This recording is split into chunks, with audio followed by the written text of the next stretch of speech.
Hello friends, welcome back to my YouTube channel. মই অনুৰাগ শৰ্মা আপোনালোক সকলোকে পুনৰবাৰ স্বাগতম জনাইছো মোৰ YouTube চেনেলটোলৈ। আজি মই আপোনালোকৰ সন্মুখত এটা নতুন ভিডিঅ' লৈ উপস্থিত হৈছো আৰু আজিৰ ভিডিঅ'টো দেখিছে মোৰ স্ক্ৰীনত assamcareer.com ৰ যোনটো ৱেবছাইট আছে মই তেওঁলোকৰ ৱেবছাইটৰ পৰা আজি ভিডিঅ'টো বনাইছো।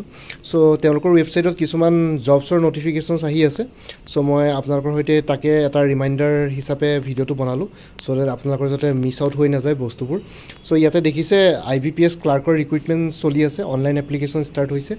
সো আপোনালোকে দেখিছে 6128 পোষ্টৰ কাৰণে লাষ্ট ডেট অফ অনলাইন এপ্লিকেশনটো হ'ল 21st of July 2024। সো এটো মাহৰ 21 তাৰিখলৈকে আছে institute of banking personnel selection IBPS ৰ। সো আপোনালোকে এপ্লাই কৰিব পাৰে IBPS ক্লাৰ্কৰ এটো ৰিক্ৰুটমেন্টৰ। সো আপোনালোকে IBPS ৰ ৱেবছাইটত গৈ পেলাই পাই যাব বা গুগলত সাৰ্চ কৰি দিলে পাই যাব। মই জাস্ট এটো জনাবৰ কাৰণে জাস্ট ভিডিঅ'টো বনালো। আৰু দেখিছে ICMR RMRC ৰ ডিব্ৰুগড় ৰিক্ৰুটমেন্ট চলি আছে 8 সাইন্টিষ্ট আৰু টেকনিক্যাল পোষ্টৰ কাৰণে লাষ্ট ডেট 18 জুলাই 2024। তাৰ পিছত নেক্সট ৰিক্ৰুটমেন্টটো হ'ল 102 টা স্পেশালাইজ অফিচাৰৰ পোষ্ট ওলাইছে ইণ্ডিয়ান বেংক ৰিক্ৰুটমেন্ট 2024 কাৰণে। তাৰে last date of online application 14th of July 2024 Indian বেংকত। সো এইখিনি বস্তু আপোনালোকে এডভাৰটাইজমেন্টৰ পৰা চাই যাব। মই ডিটেইলছত যোৱা নাই আৰু মই জাস্ট আপোনালোকক ৰিমাইন্ডাৰ হিচাপে এইখিনি বস্তু এবাৰ দেখুৱাই দিছো। তাৰ পিছত বাকি এইখিনি মিছন ভূমিপুত্ৰ হেতু ইমান বেছি ইম্পৰ্টেন্ট নহয়। পুৰবি ডায়েৰী ৰিক্ৰুটমেন্ট চলি আছে, এইবোৰ একেবাৰে গভৰ্ণমেন্ট বুলিতো নকওঁ আৰু। সো হেতু কাৰণে এইবিলাক নন গভৰ্ণমেন্ট হ'ব। সো SSC এডমিট কাৰ্ডৰ নটিফিকেশন ইয়াতে ওলাইছে। তাৰ পিছত আৰু যদি SSC CGL ৰ কম্বাইন্ড গ্ৰেজুৱেট লেভেল এক্সামিনেশ্যনৰ ৰিক্ৰুটমেন্ট চলি আছে অনলাইন এপ্লিকেশন ফৰ 17,727 টা পোষ্টৰ কাৰণে লাষ্ট ডেট হ'ল 24th of July 2024। So SSC ৰ অনলাইন এপ্লিকেশন চলি আছে। সো আপোনালোকে SSC মাল্টিটাস্কিং ষ্টাফৰ কাৰণেও 8,326 টা ভ্যাকেন্সিজ আছে, multitasking staff and havildar vacancy. So আপোনালোকৰ লাষ্ট ডেট হ'ল 31st of July 2024। সো এইখিনি এপ্লাই কৰিব পাৰে। আৰু বাকিখিনি ইমান বহুত বেছি ইম্পৰ্টেন্ট নহয় আৰু। সো তথাপিতো মই এনে স্ক্ৰল কৰি দিছো, আপোনালোকে যদি মোৰ তাতে দেখিছে তেতিয়া গম পাব। বাকি IBPS RRB ৰ অনলাইন এপ্লিকেশন ওভাৰ হৈ গ'ল 30 তাৰিখে, মানে যোৱাকালি ওভাৰ হ'ল। বাকি তেনেকুৱা আৰু লেটেষ্ট নটিফিকেশন নাই জবৰ। সো ইয়াতে যোনকিটা জবছৰ কথা ক'লো, সো আপোনালোকে কোনবাই যদি এতিয়ালৈকে গম পোৱা নাই সো এবাৰ গুগলত সাৰ্চ মাৰিব আৰু এপ্লাই কৰি লিব। সো মই এইখিনি জনাবৰ কাৰণে ভিডিঅ'টো বনালো। অকমান মোৰ একচুয়ালি অকমান গা বেয়া হৈ আছে। সো হেতু কাৰণে মই ভিডিঅ' বনাব পৰা নাছিলো। এতিয়া যেহেতু সিজনাল চেঞ্জেছ আহিছে সো অকমান গাটো অলপ বেয়া হৈ আছে। সো হেতু কাৰণে ইমানখিনিয়ে জনালো আজি। বাকি ভাল পালে মানে কাইলৈ বা পৰহিলৰ পৰা আকৌ ষ্টাৰ্ট কৰিম।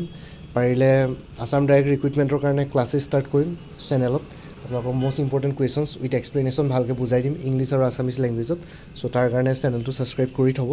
আৰু লগতে বাকি যিসকলে অলৰেডি কিছুমান এক্সামছৰ কাৰণে প্ৰিপাৰেশ্যন কৰি আছে তেওঁলোকৰ কাৰণে কিছুমান কোৰ্চেছ এভেইলেবল আছে।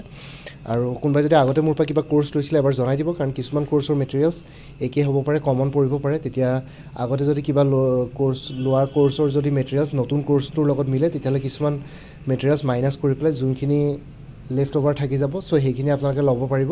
তাৰ কাৰণে আপোনালোকে গোটেই ফুল কোৰ্সটো কিনিব নালাগে, কিবা এটা পাৰ্ট কিনিলে হ'ব। সো ইয়াতে APSC assistant accounts officer APDCL AGCৰ ফুল কোৰ্স এটা এভেইলেবল আছে 400ত। APSC ৰিচাৰ্চ এছিষ্টেণ্ট ফাইনেন্স ডিপাৰ্টমেণ্টৰ ফুল কোৰ্স এটা এভেইলেবল আছে 400ত।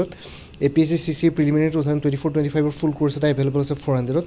APSC CDPO child development project officer general English আৰু জেনেৰেল নলেজৰ কাৰণে ফুল কোৰ্সেছ এভেইলেবল আছে 300ত। Assam direct recruitment ADRE 2.0 full course available আছে 350ত। উমেন এণ্ড চাইল্ড ডেভেলপমেণ্টৰ ষ্টেটিষ্টিকেল এছিষ্টেণ্টৰ ফুল কোৰ্স এভেইলেবল আছে 350ত। আসাম পুলিচ SI কনষ্টেবলৰ আদাৰ্ছৰ কাৰণে ফুল কোৰ্স এভেইলেবল আছে 350ত। APSC কম্পিউটাৰ অপাৰেটৰ ফুল কোৰ্স এভেইলেবল আছে 30ত। APSC টুৰিজম ডেভেলপমেণ্ট অফিচাৰ ফুল কোৰ্স এভেইলেবল আছে 300ত। APSC মটৰ ভেহিকল ইনস্পেক্টৰ যোনটো জেনেৰেল ষ্টাডিজৰ কোৰ্স আছে তাৰ ফুল কোৰ্স এটা এভেইলেবল আছে 400ত। আৰু আপডেটেড কাৰেণ্ট এফেয়াৰ্ছখিনি আপোনালোকে প্ৰত্যেক মাহে পাই থাকিব। এতিয়া বৰ্তমান কোৰ্সখিনিত জুন মাহৰ কাৰেণ্ট এফেয়াৰ্ছখিনিও আহি গ'ল। সো জানুৱাৰী 2023 পৰা জুন 2024 লৈকে গোটেইখিনি ষ্টাডি মেটেৰিয়েলছ কভাৰ কৰা হৈছে। আজি জুন মাহৰ কাৰেণ্ট এফেয়াৰ্ছখিনি আপডেট হৈ গ'ল। কোনোবাই যদি অলৰেডি মোৰ পৰা কোৰ্স লৈ থৈছে তেতিয়াহ'লে হোৱাটছএপত এটা মেছেজ কৰি জনাওক যে জুন মাহৰ কাৰেণ্ট এফেয়াৰ্ছ লাগে। কাৰেণ্ট এফেয়াৰ্ছ আপোনালোকে প্ৰত্যেক মাহে পাই থাকিব। জাষ্ট মোক এটা ৰিমাইণ্ডাৰ দিলেই হ'ল প্ৰত্যেক মাহটো কমপ্লিট হোৱাৰ পিছত। নেক্সট মাহটো এতিয়া ধৰক জুলাই মাহটো আজি ষ্টাৰ্ট হৈছে। সো আগষ্টৰ 2 বা 3 তাৰিখে মোক এটা ৰিমাইণ্ডাৰ দিব যে জুলাই মাহৰ কাৰেণ্ট এফেয়াৰ্ছ লাগে। তেতিয়া মই জুলাই মাহৰ কাৰেণ্ট এফেয়াৰ্ছখিনি আপোনালোকৰ সৈতে শ্বেয়াৰ কৰিম। সো এইটো লাইফ টাইমৰ কাৰণে পাই থাকিব এবাৰ কোৰ্ছ কিনাৰ পিছত আৰু এই কোৰ্ছখিনিৰ কাৰণে কোনোবা যদি ইণ্টাৰেষ্টেড কেণ্ডিডেটছ আছে তেতিয়াহ'লে এই হোৱাটছএপ নাম্বাৰটোত মেছেজ কৰি জনাওক 9706557851 এই হোৱাটছএপ নাম্বাৰটো মেছেজ কৰি জনাওক আপোনালোকক কোনটো কোৰ্ছ লাগে লগতে কোৰ্ছৰ কণ্টেণ্টছ আৰু কি কি থাকিব সেইখিনি শ্বেয়াৰ কৰিম লগতে পে'মেণ্টৰ লিংক দি দিম পে'মেণ্ট কৰাৰ লগে লগে আপোনালোকে গোটেই কোৰ্ছটো নিজৰ হোৱাটছএপতে পাই যাব PDF ফৰ্মেটত কি বুলি কয় মাল্টিপল চইচ বেছ কুৱেশ্যনছ কোৰ্ছ হয় ফুল্লি ছল্ভ হয় য'ত এক্সপ্লেনেশ্যন লাগে এক্সপ্লেনেশ্যন আছে য'ত আপোনালোকৰ কি বুলি কয় ষ্টেটমেণ্ট বেছ কুৱেশ্যনছ লাগে ষ্টেটমেণ্ট বেছ কুৱেশ্যনছো আছে চ' আপোনালোকৰ এই ভিডিঅ'টোৰ ডেছক্ৰিপশ্যনৰ কমেণ্ট ছেকশ্যনটো মই এবাৰ গোটেইখিনি বস্তু শ্বেয়াৰ কৰি দিছোঁ কোৰ্ছবিলাকৰ কথা লগতে হোৱাটছএপৰ নাম্বাৰটো দি দিছোঁ চ' আপোনালোকে তাতে গৈ পেলাই আৰু এবাৰ চাই ল'ব পাৰিব এই ভিডিঅ'টোৰ ডেছক্ৰিপশ্যনৰ কমেণ্ট ছেকশ্যন আৰু যোনটো ইয়াতে হোৱাটছএপ নাম্বাৰ দিয়া আছে সেইটো অনুগ্ৰহ কৰি কল নকৰিব এইটো জাষ্ট হোৱাটছএপ মেছেজৰ কাৰণে এভেইলেবল কলৰ কাৰণে এভেইলেবল নহয় আৰু লগতে মোৰ আৰু এটা চেনেল আছে অসম আইকিউ বুলি সেই চেনেলটোৰ লিংকটো এই ভিডিঅ'টোৰ ডেছক্ৰিপশ্যনত দি দিছোঁ আপোনালোকে সেইটো চেনেলো ছাবস্ক্ৰাইব কৰিব পাৰিব চ' ভৱিষ্যতলৈ এনেকুৱা ধৰণৰ কম্পিটিটিভ এক্সামছবিলাক দিয়াৰ ক্ষেত্ৰত আৰু অলপ এক্সট্ৰা গাইডেঞ্চ পাই যায় বাকী মোৰ ভিডিঅ'ছবোৰ চাই যদি ভাল পায় মোৰ চেনেলটো ছাবস্ক্ৰাইব কৰি ল'ব আৰু লগতে আপোনালোকৰ যিমানখিনি ফেমিলি ফ্ৰেণ্ডছ ৰিলেটিভছ আৰু চিনাকি এক্সপিৰিয়েঞ্চ আছে তেওঁলোকৰ লগত মোৰ চেনেলটো শ্বেয়াৰ কৰিব লগতে কমেণ্ট ছেকশ্যনত জনাব কিবা যদি কুৱেশ্যন থাকে ডাউট থাকে মই নিশ্চয় আপোনালোকৰ কুৱেশ্যনছ আৰু ডাউটছবিলাকৰ ৰিপ্লাই দিবলৈ চেষ্টা কৰিম বাকী আজিৰ ভিডিঅ'টো ইমানতে সমাপ্ত কৰি আপোনালোক সকলোৰে পৰা বিদায় দিলোঁ কাইলৈ পুনৰ এটা নতুন ভিডিঅ'লৈ আপোনালোকৰ সন্মুখত উপস্থিত হ'ম তেতিয়ালৈকে ভালকৈ প্ৰিপেৰেশ্যন কৰি থাকক সকলোৱে অল দি বেষ্ট থাকিলে bye and take care friends Bharat Mata কি জয় জয় আই অসম